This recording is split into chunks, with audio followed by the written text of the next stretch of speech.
Hello, welcome. Dr. Sushma Singh this side. Today in Unit 17, Tribe, Territory and Common Property Resources, we are going to start our lecture with topic Population Growth and Impossibility of Commons. Gretton Hardin in his The Tragedy of the Commons discusses the impossibility of sustaining commons under conditions of rapid population growth. The main points of his argument are summarized here. Hardin says the tragedy of the common develops in this way. Picture a pasture open to all.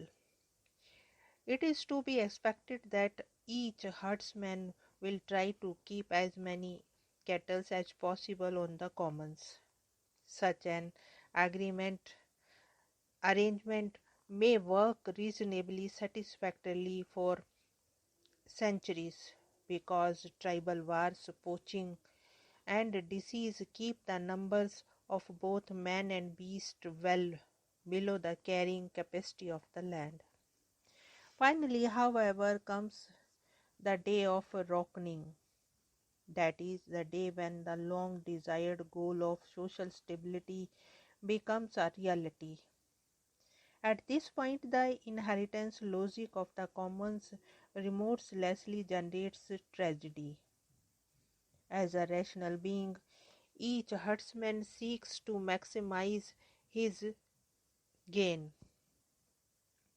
Explicitly and implicitly, more or less consciously, he asks, what is the utility to me of adding one more animal to my herd? This utility has one negative and one positive component. The positive component is a function of the increment of one animal, since the herdsman receives all the proceeds from the sale of the additional animal.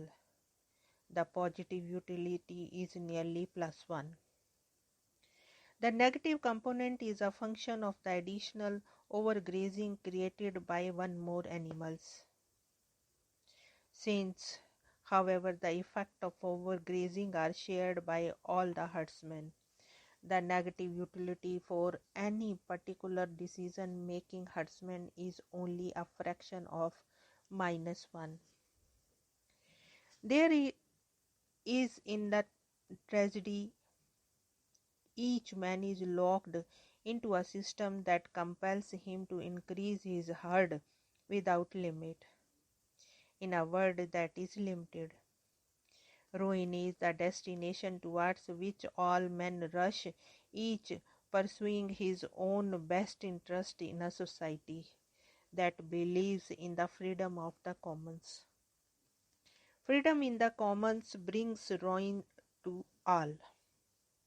The national parks present an instance of the working out of this tragedy of the commons.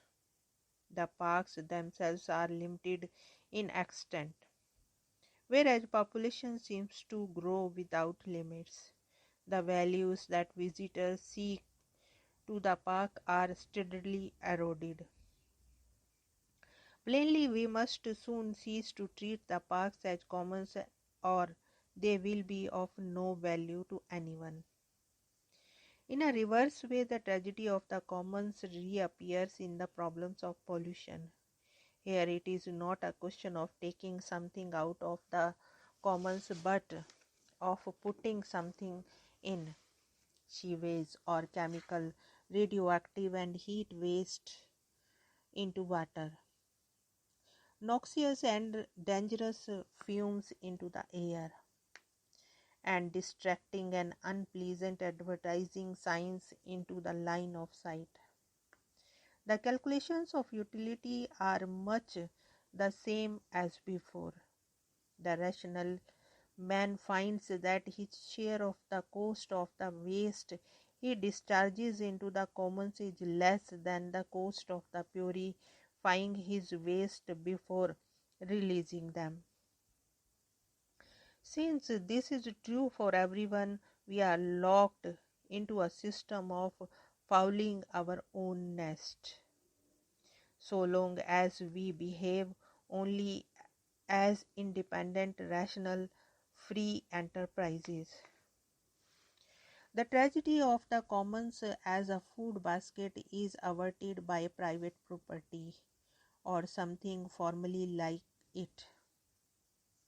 But the air and water surrounding us cannot readily be fenced, and so the tragedy of the commons as a cesspool must be prevented by different means, by coercive laws or taxing devices that make it cheaper for the polluter to treat his pollutants than to discharge them untreated. We have not progressed as far with the solution of this problem as we have with the first. Indeed, our particular concept of private property, which deters us from exhausting the positive resources of the earth, favors pollution. The owner of a factory on the bank of a stream whose property extends to the middle of the stream often has difficulty seeing why it is not his natural right to muddy the waters flowing past in his door. The law, always behind the times, requires elaborate stitching and fitting to adapt it to this newly perceived aspect of the commons. At a very basic level, given that air and water are fluid, all human beings can be expected to suffer from pollution, some more and some less depending on one's life situation, time and place of residence, wealth and means to either deal with problems that arise from pollution. Similarly, loss of forest cover, extinction of several plants and animal species is likely to affect different groups of people differently. They may result in disaster such as floods, earthquake, illness and disease, etc. There is another side to this phenomena, namely, more often than not, those who suffer are not responsible for the problem. In principle, everyone has a right to life, and for this reason, air and water cannot be owned, or rather, no one should be denied air and water. It is no solution to bottle clean mineral water or create oxygen cubicles for these cannot be used by those few who can pay for it, and the rest have no access to clean air and water and have to depend on medication to deal with their sufferings. Efforts are also being made to create environmentally friendly technology as well, and also formulating disincentives for polluters and incentives for non-polluters. This does not solve the problem because these measures cannot be universalized and their benefit cannot be shared by all of humankind. It is clear that right to commons is not confined only to community rights over property to ensure livelihood for the poor. More than this, it is concerned with the protection and sustainable use of natural resources for the good of all. In other words, those who have control over access have to understand that the consequences of misuse can extend to those who have no access. People may be in the vicinity of the resources or they may be placed at some distance from it. If you accept the goal to be the greatest good for and greatest number, as Bentham said, then it is clear that this could not be achieved in the free market economy as Adam Smith had suggested in The Wealth of the Nation. That an individual who intend only his own gain, is as it were led by an invisible hand to promote the public interest. According to Hardin, Adam Smith did not assert that this was invariably true, and perhaps neither did any of his followers, but he contributed to the dominant tendency of thought that has ever since interfered with the positive action based on rational analysis, namely the tendency to assume that decisions reached individually will in fact be the best decision for an entire society. If this assumption is correct, it justifies the continuance of our present policy of laissez-faire in reproduction. If it is correct, we can assume that men will control their individual fecundity so as to produce the optimum population. If the assumption is not correct, we need to re-examine our individual freedom to see which ones are defensible. Harding argues the evils of overpopulation cannot be overcome either with technological solution or without relinquishing the privileges the industrial system provides. For instance, farming the seas or developing new strains of wheat will not solve the problem. Further, maximizing population does not maximize goods. Can the state then ensure greatest good for the greatest number? We have seen that the state has become the primary promoter of violence, especially when it concerns natural resources. The state waged war and has created conditions of terror. We are very familiar with displacements on account of construction of large reserves of nature, large dams, industries, military stations, roads, etc. In these and other similar cases, the state perpetrated in the name of public interest, which refers to large common goods for the population within the territorial boundaries of the nation state. These terms, public interest and common goods, are defined as national security and increases industrial production. Thus neither the state nor the market alone can ensure the greatest good for the greatest number.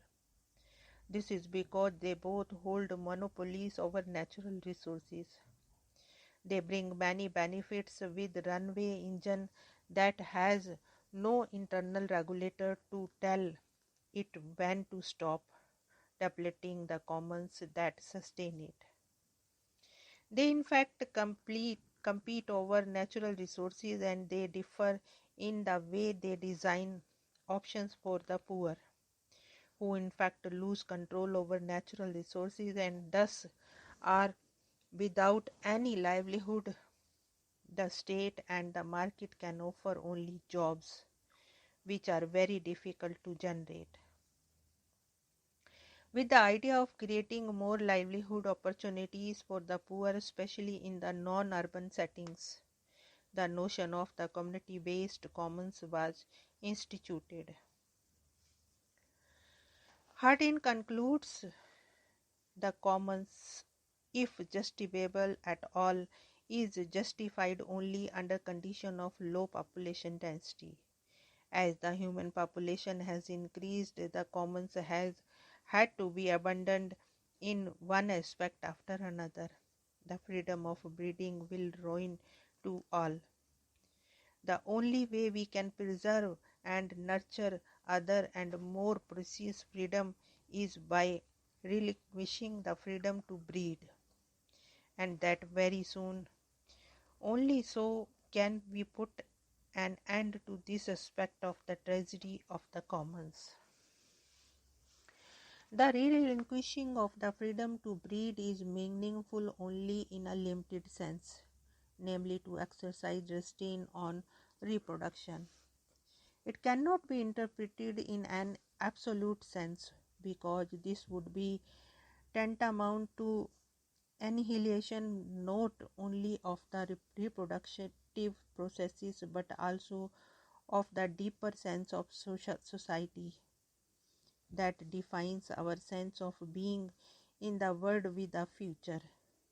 The recognition of the impossibility of a technical solution suggests that perhaps we should try to formulate the problem in a different way, that is, with different terms of reference. For instance, we should consider that the natural world, which is an expression of the work of nature, is meant to be shared because it is not the product of anyone's labor. Further, that sharing is not possible without determining what one's share is and how it can be used for the production and reproduction of goods. For this purpose, natural resources are defined as property by law and custom. In other words, what is it that can be shared? Greatest good for the greatest number defines the modern industrial system and is in turn defined by it. This objective is attainable because of the industrial system structures and processes of production and reproduction need a large population of cheap labor to sustain them. Furthermore, greatest good cannot be standardized. What is greatest for one may be lowest for the other. To attain this goal thus requires standardizing, which is again impossible because it will undermine the freedom of which it is an expression. It then becomes a fetish. There is no technical solution to fetishism. Here we want to close this lecture. Thanks for listening.